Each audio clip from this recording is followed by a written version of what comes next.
You know, you guys were just talking about semiconductors here on the dip. You know, most of these names, STX, Micron, Western Digital, they're all down around 20-25% from their highs. So there has been a meaningful correction in this space so far. But one of the reasons why we're talking about that this morning is because we had Samsung earnings last night, and they were very good. But as we know, the stock is down 10%. They were higher in guidance. They were higher on revenue margins. I mean, just pick something out of the hat. The metrics are going up. But they're also saying they're going to have to spend a lot more money moving forward to meet the demand, which is that's the cure for high prices. High prices invite higher prices, which invite more capital, which invite more supply, which ultimately bring about those lower prices. So let's just talk about what's happening here in the broader market right now, though. Options traders are now the most bullish in the market that they've been in 5.5 years. The total put call ratio just collapsed to 0.64, which is basically saying that no one's paying for downside protection and everyone is bullish right now. So there's euphoria, dip buying, melt up behavior. Every single pullback we've seen has basically been treated like a gift at this point.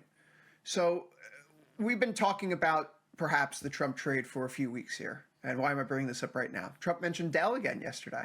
Did you guys see the press conference where he shouted out everyone should buy a Dell? No. Dell shares were up 6.5%, $15 billion in market value. Interesting. But, you know, a few days before we get our Trump pump here, people are in Dell trying to call the top, which is, I know, the whole point of this options activity, signal versus noise segment here. August 21st, 420 puts, the premium 2.72 million spent with an IV of 7%, which when bought at the ask, 94% of the flow was hitting the ask side. So this was not, you know, just a simple bearish bet here. I think this is someone who's looking to pay up for downside in the stock that has obviously a lot of the zeitgeist wrapped around it right now, thanks to the president's attention.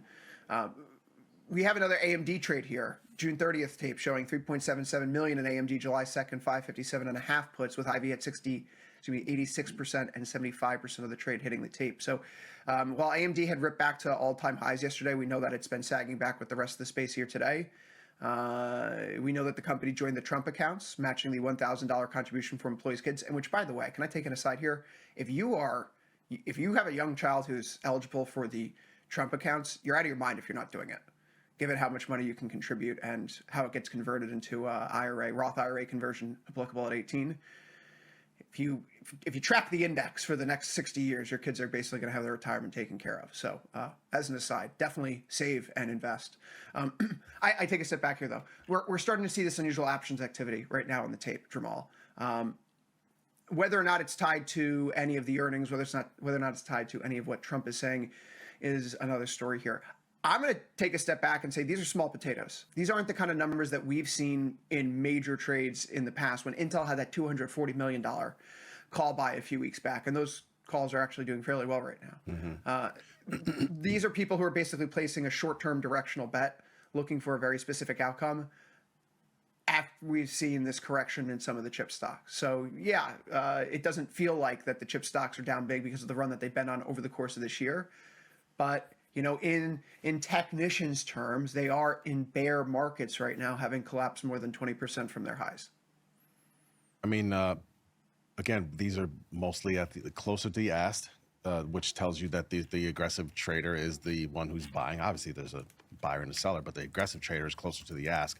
Therefore, you can tell that that sentiment is wanting to buy those puts. And you know, look, we've had some big runs. People are going to take stabs at these, whether it's August, whether it's out to September or October in some of these trades that we've been talking now. And again, like you said, these are pretty small, but it just gives an idea of sentiment. There are people out there who are looking for the moment when we start to fade in these names. I mean, heck, I'm thinking about it. I was just talking with Mike. This is an overall market thing, but correlation is very, very low right now, and VIX is low, and VVIX is low, and just those things alone doesn't necessarily mean that there's going to be a market blowout. But I mean, the lower we get, the more explosive the move higher comes for those things, and the more explosive the move to the downside comes. So I can see why people are starting to look at these. I still say these are very expensive options to be buying, though, like buying Dell, buying yes. You know, AMD. I mean, buying put options in there are very expensive.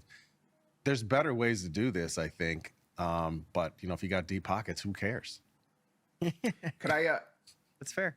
You mentioned correlations in the market falling. Can I bring you back to the last time that the Core 1 M index was sitting at 4%? It's actually 3.99% right now. Was it June? You have to go back to July 24. Okay. right before the market had a significant pullback. I'm not saying it's going to happen again here, but July 24 rolls around.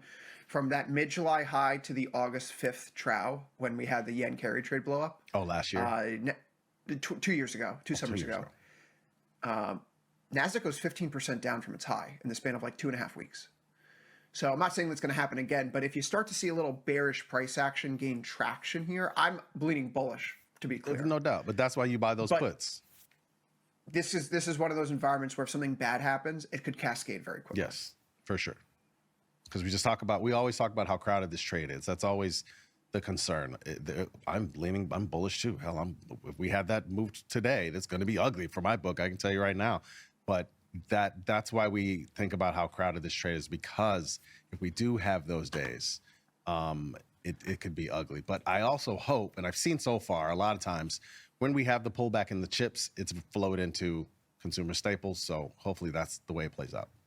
Yeah, I think the rotation... Selling chips to buy chips. Ooh, I like that. There you go. Yeah, I think the rotation is certainly alive and well. And then to your point, Chris, volatility futures are still in a pretty steep contango here. So I like to look at that and just let that be my guiding light. So I'm on board with you buying the dip here. But if you're looking for downside hedges, they are relatively cheap, especially in like NDX or SPX if you make them a little more narrow. But yeah, Chris, appreciate your time.